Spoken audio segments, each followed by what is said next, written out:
Hello again, everybody. So this video is to go along with section 1.2, which is evaluating and then using a calculator to perform calculations. So evaluating is first, which means we need to talk about the difference between an expression versus an equation, because vocabulary does matter and it goes along with only certain things. An algebraic expression does not contain an equal sign, okay?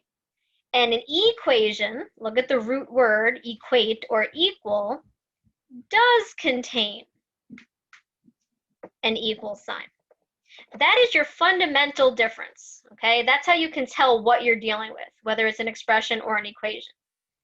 Now, that's not all.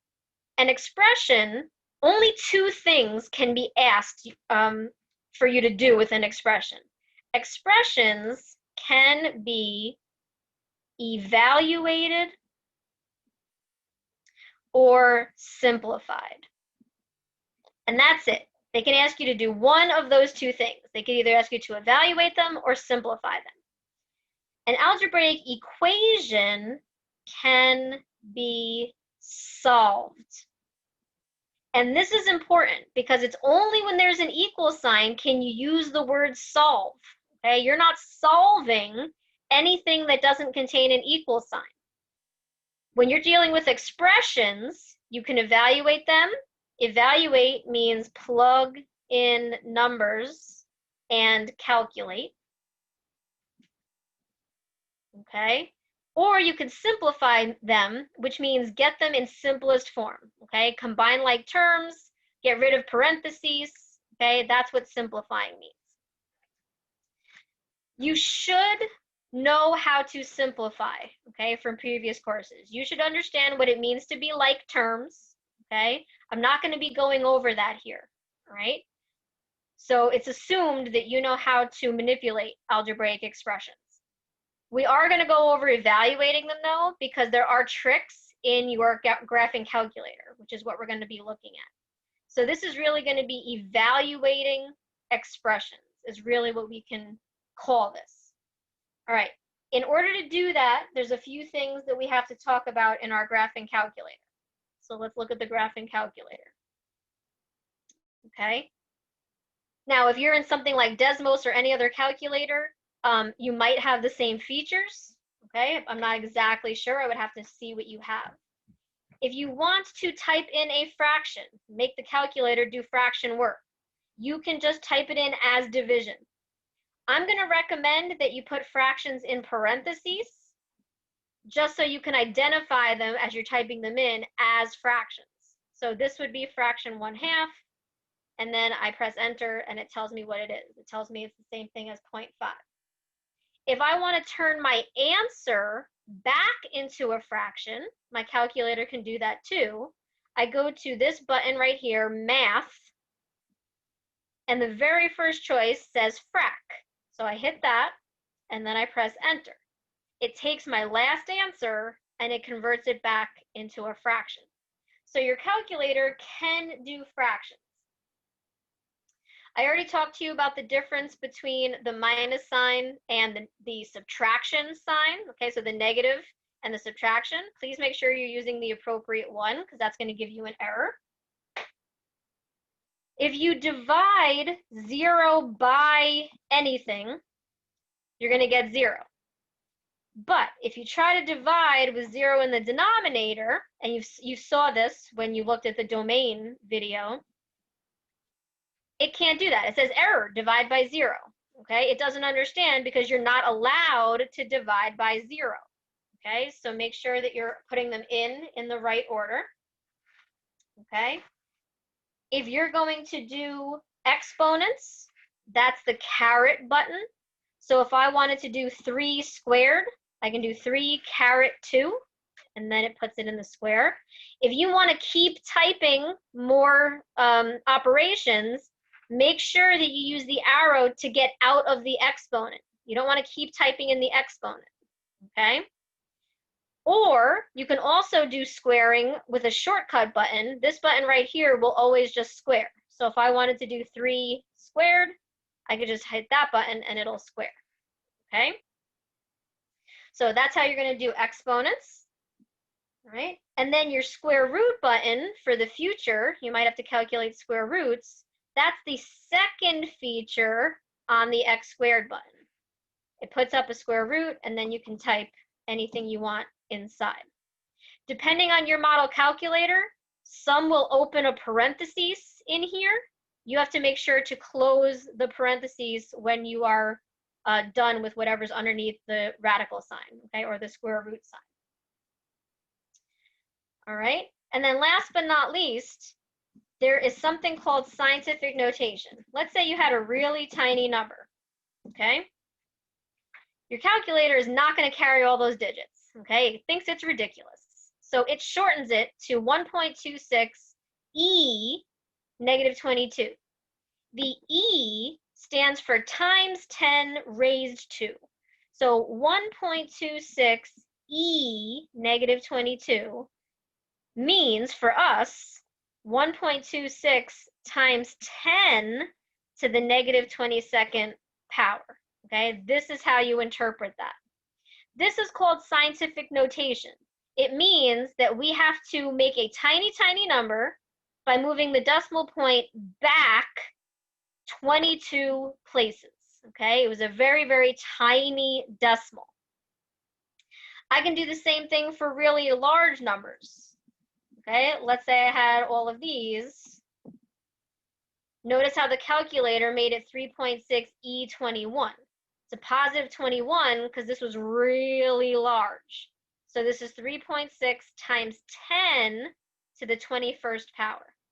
Okay, so you should understand what the calculator is telling you depending on what you're asking it to do.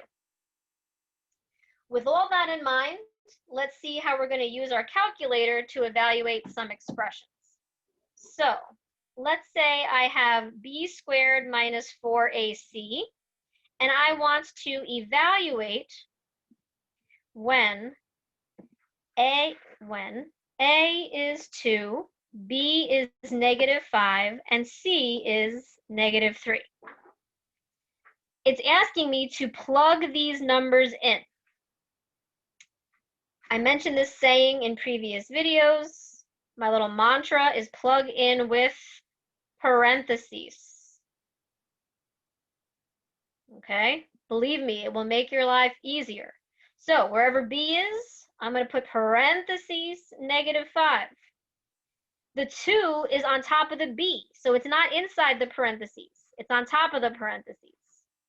Minus 4 parentheses 2 plugged in for a, and then parentheses negative 3 plugged in for c. Now, we are dealing with order of operations, which you might have learned sometime in the past, called PEMDAS, or please excuse my dear Aunt Sally, okay? Things you might have learned. I prefer that you don't write it horizontally. I prefer if you think about it like this. And the reason I prefer you think about it like that is because it really is just giving you a hierarchy of levels. So parentheses or groups always go first. You always do any kind of parentheses first. Then you evaluate any exponents.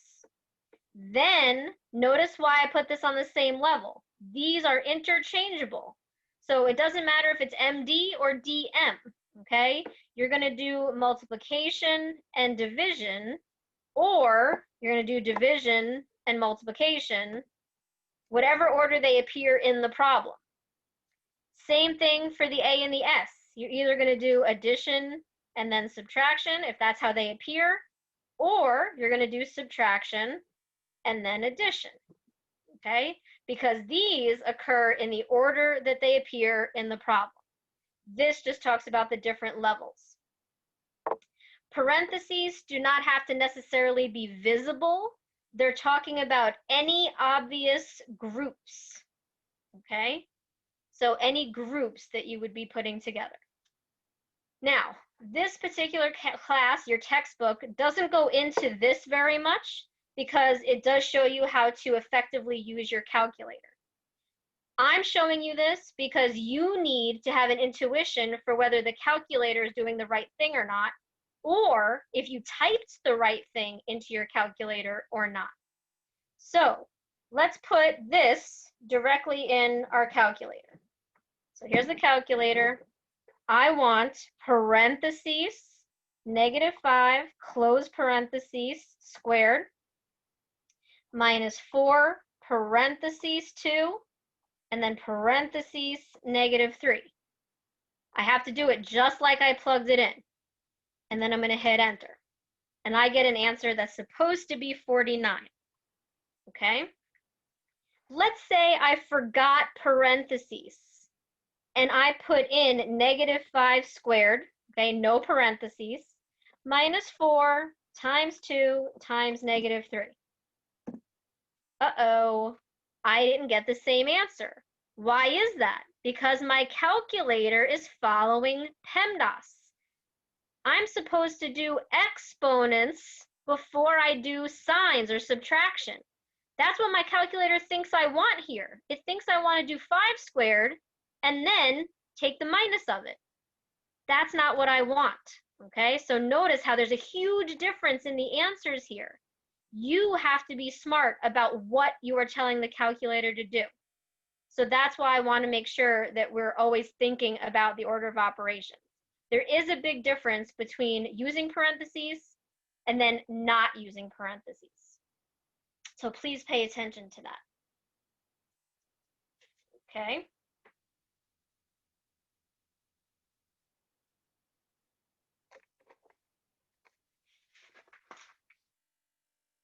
The next one that we're going to do is evaluate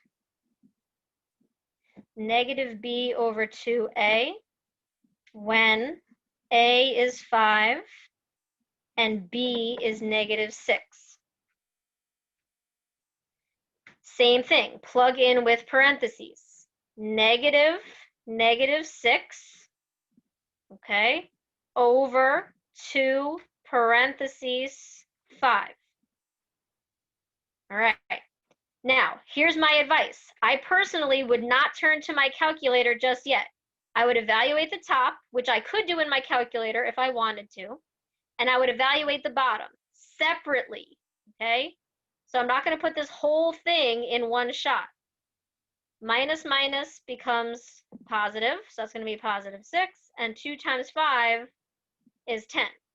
Then I can divide this and get my answer of 0.6, okay? If you're going to try to do this all in one shot, okay, and I don't advise you to do that, but if you wanted to, remember how I talked about groups up here? This is really 2 distinct groups. It's asking you to do this group,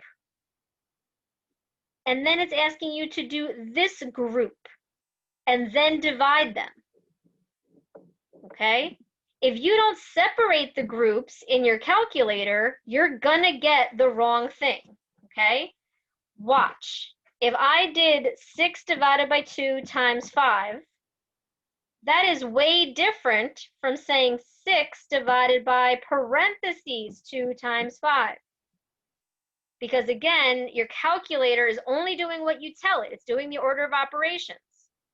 So you need to organize groups when there are distinct groups. Okay? But again, we are going to be using our technology here, so this way we don't have to do all of these things by hand, okay? Because it saves time if you can effectively use the technology, okay? So you want to practice using the technology. Last but not least,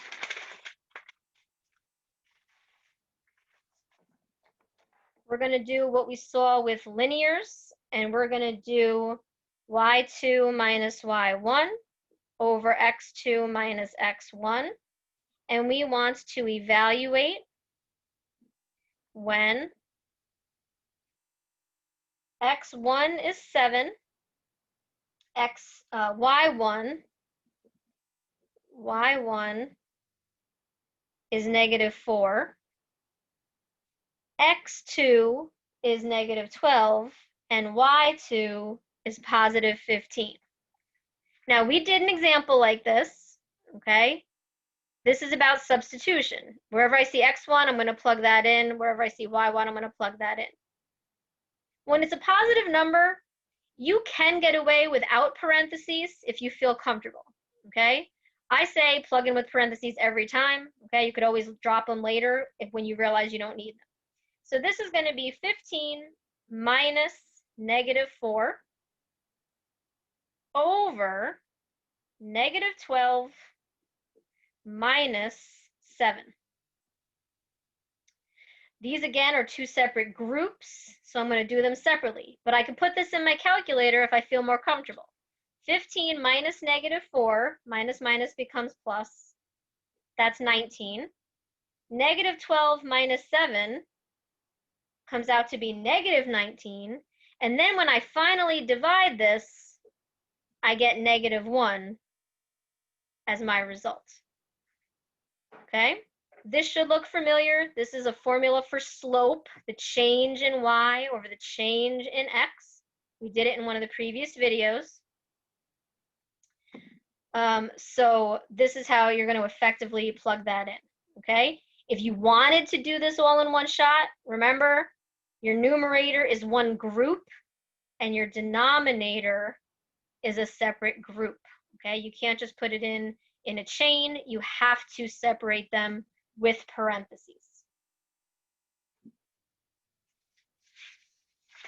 Make sure that you're always following regular rounding rules, okay? When the number to the immediate right of the decimal point, the decimal place you want to round to is 5 or higher, you round up. When it's below 5, you keep it the same, okay?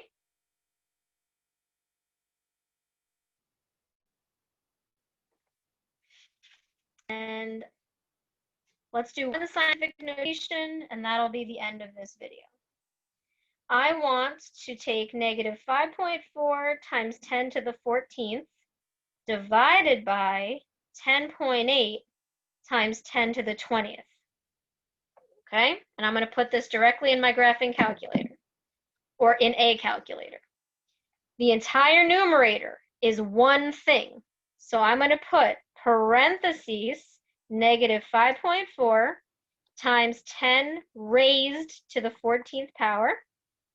Remember to move that arrow out, so this way you're typing in the main line again. Divided by the entire denominator, 10.8 times 10 raised to the 20th. And again, use your arrows if you have to get out of the exponent. Then I can hit enter. It spits out the answer with the E that we saw a little bit ago. So now I have to know what that means. Negative 5e negative 7 means negative 5 times 10 to the negative 7. Right? Little crash course in scientific notation here. This means I have a tiny number, okay? So I want to take the decimal point and then move it back 7 places. So 1, 2, 3, 4, 5, 6, 7. Whatever's in these blanks are zeros. And this would be negative 5 to the 7 times 10 to the negative 7th power. It's a very tiny number. It's a decimal. Okay, and it's got 1, 2, 3, 4, 5, 6, 7 places to get that to be negative 5. So this is what the number actually represents. All right, so that was a little crash course in how to type things in effectively in your graphing calculator. If you have any questions, please let me know. See you in the next video.